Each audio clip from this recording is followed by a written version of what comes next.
Pink Elephant markets will remain. Vintex is a related company to Pink Elephant, but the whole complex will be revamped and upgraded. A feature at ground level will be a large amusement centre, which it is hoped will give the complex added attraction for families. Upstairs will include function rooms, a tavern, a restaurant and coffee shop, exhibition rooms and a craft bazaar. What Vintex has in mind will cost $2 million to produce. The company released these ink drawings to illustrate the concept. When added to the $3.5 million asking price for the property, the whole project will cost more than $5 million. Vintex director George Bainbridge doesn't bat an eye, though, when explaining his confidence in the scheme. We think it is a well-constructed building. It's in the best part of town for access from all suburbs of Newcastle. We feel it's with the new Pacific Highway going in that we'll have even better access from the northern suburbs of Newcastle. The Pink Elephant Market has operated in this area for 10 years. It has demonstrated that the people will come to this area in large numbers, and we think for that reason this is an ideal spot for people to have an activity centre. When are you likely to get underway as far as approvals go from council, things like that?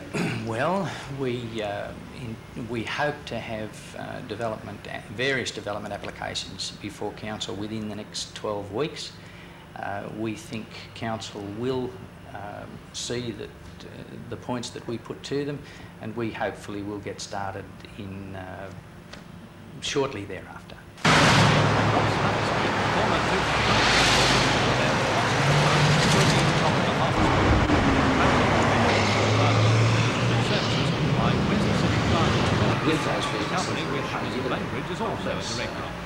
Again, for the reasons mentioned, we think it's an ideal spot for the Commonwealth building, particularly as it would be on the closest spot that the Pacific Highway comes to Newcastle. It will have direct access virtually from both airports, Williamtown and Pelican, and we feel it's got the best exposure advertising-wise or location-wise than any other site in Newcastle.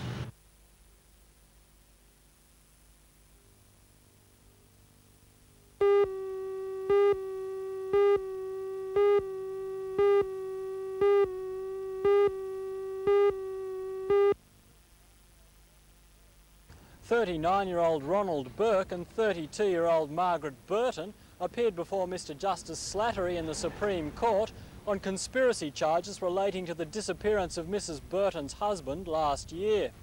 The two were released on bail, but as they left the courtroom they were arrested by Detective Sergeant Brian Williams of the Sydney Homicide Squad and charged with Mr Burton's murder. Police allege that Peter Charles Burton, a retired BHP worker, was murdered at Shortland on or around the 29th of May last year. Mr Burton was then last seen leaving his Woodbury home in a 1964 Holden sedan. The car was later found in a car park at the Newcastle College of Advanced Education, but Burton has not been seen since.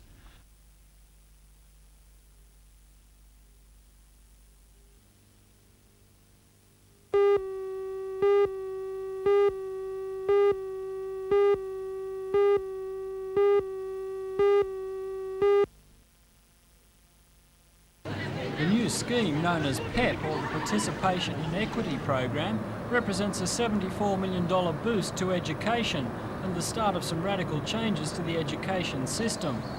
Just how the system will be changed is up in the air at the moment, with the State Coordinating Committee made up of representatives from the government, teachers, students and the community still to decide what changes will be made. The scheme is aimed at helping people in the 15 to 24 age group get the training they need to get jobs. And the regional coordinator of PEP, Carmel Holm, explained how the new scheme works for TAFE students.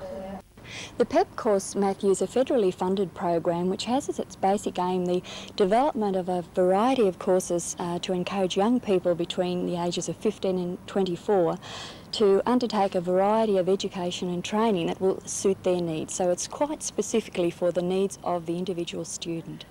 And what sort of courses are you offering to these people? Within the TAFE sector in the Hunter Valley this year, we're offering at least 40 courses in the post-school area, ranging from education programs for unemployed youth, particular work skills programs, introduction to trades, pre-apprenticeship courses, as well as special initiative programs for particular needs groups such as young women, visually impaired and so on.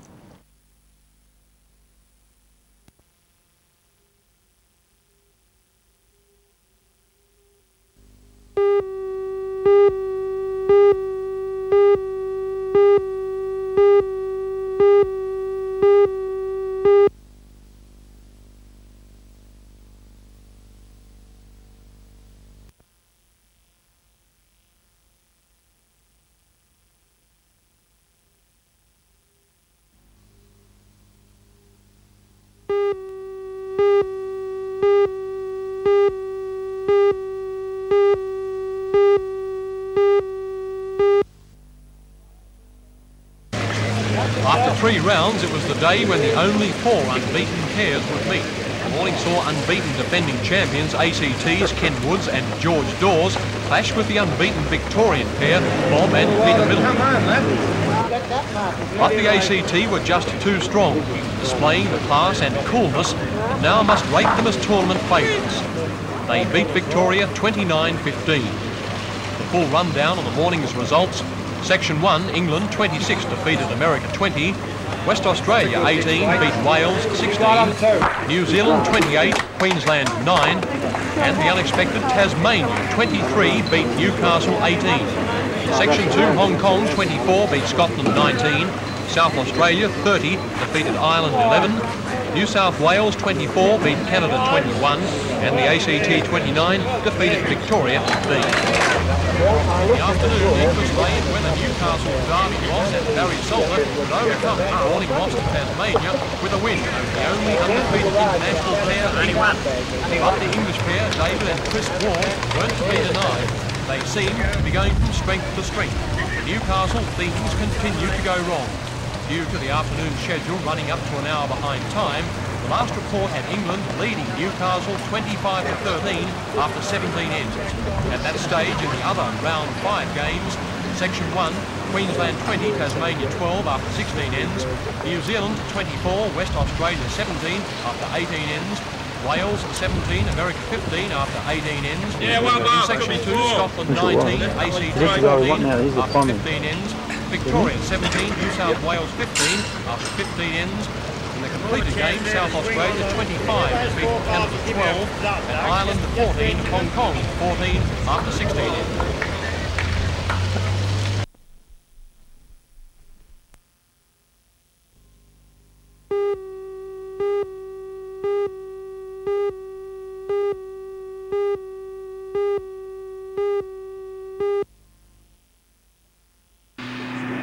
The promise of a new technical college for Maitland actually dates back 20 years, but finally on this site at Medford in some 80 weeks' time, stage 1 of a new tech should be ready to handle a student intake of 4,000. The first stage of the college will comprise 8 separate blocks which are said to have been designed in keeping with nearby residential development. Today on the 7.5 hectares site, which is adjacent to the New England Highway, there was a brief ceremony to mark the beginning of construction. Alan Walsh, the member for Maitland, who once had a spell as a tech teacher, said the new tech was not before time. And I can assure all present that Maitland Tech, without a doubt, would be the worst facility for teaching in the whole of New South Wales. The Minister for Education, Mr Bedford, who's just returned to that portfolio, recalled the tech was in the planning stage when he first had responsibility for education. Mr Bedford's official duty today was the rather quaint political ritual of turning the first soil. Feat which was accomplished with a borrowed garden spade, hastily resprayed gold, some extra muscle from Mr Walsh, and careful pre-digging of the sod by unnamed workmen.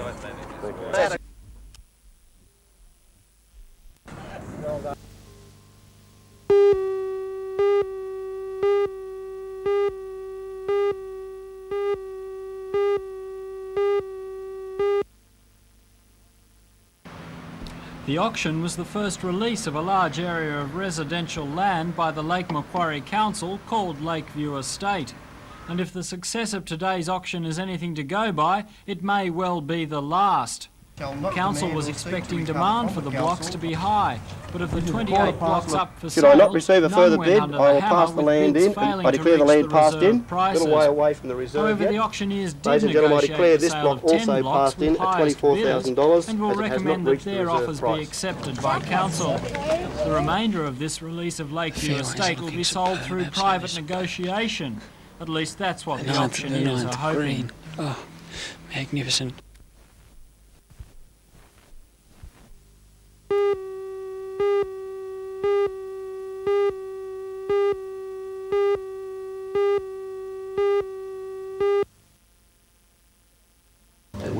The chairman of the National Industrial Research and Development Incentives Board met today with members of the Hunter Development Board.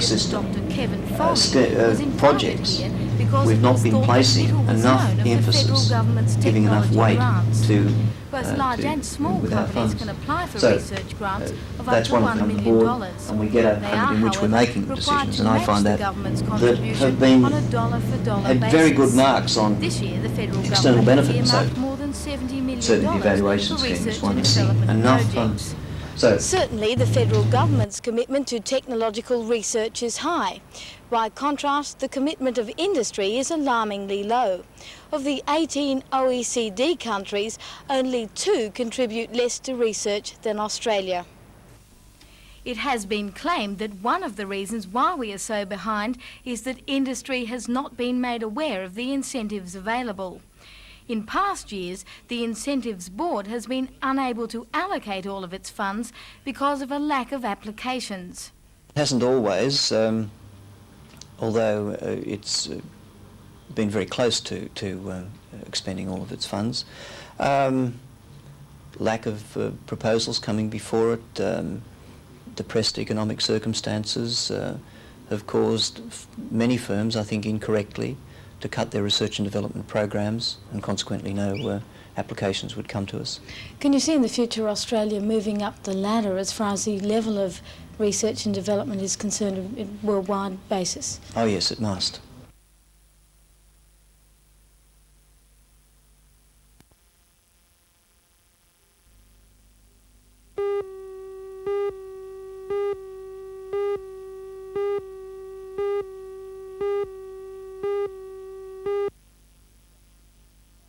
The southerly change arrived shortly after 6, the wind and rain slowing traffic to a crawl. Though brief, the storm left its mark in high exposed suburbs such as Dudley.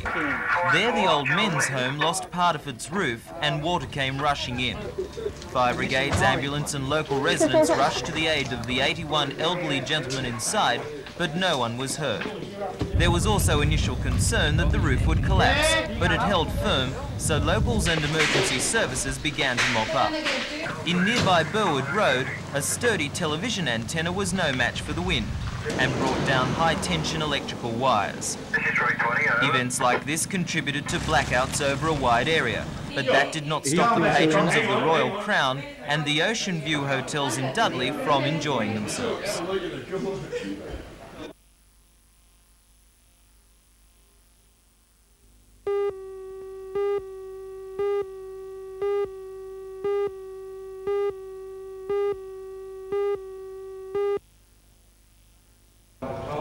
The Hunter District Water Board has been setting something of a precedent by seeking public opinion as to how the Burwood Beach Works should be upgraded. The idea was taken up by the Institution of Engineers. They had originally intended to meet alone and discuss the issue, but it was decided to invite the public so they could learn and ask questions. A panel of technical experts was formed, chaired by Engineer and Vice-Chancellor of Newcastle University, Mr. Don George. Amongst the panel was a consultant engineer from a private Sydney firm and a wastewater investigation engineer from the Sydney Water Board. They were invited to help achieve the aim of an impartial and professional look at the Burwood Beach issue. 4 speakers addressed the meeting, amongst them an engineer from the Hunter District Water Board, Mr. Hemmings. He pointed out just how long ago the debate had begun. The first investigation of the upgrading of the Burwood Beach sewage treatment works began in 1969.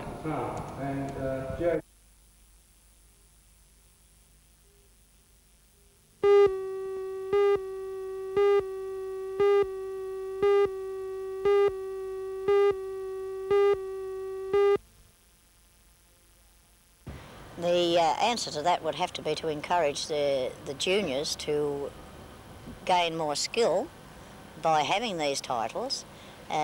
Consequently, as the titles improve and the girls participate in these titles, by the time they reach the age of entering into the all-age team, their skills would be far more advanced, and the national team then would be far more improved to participate overseas. And how important do you think it'll be having the titles here for soccer in Newcastle and the surrounding areas? I think it's important anywhere. Anytime the titles are held, it encourages players to wish to play, improves the enthusiasm and builds up the registration of players, so it's very important.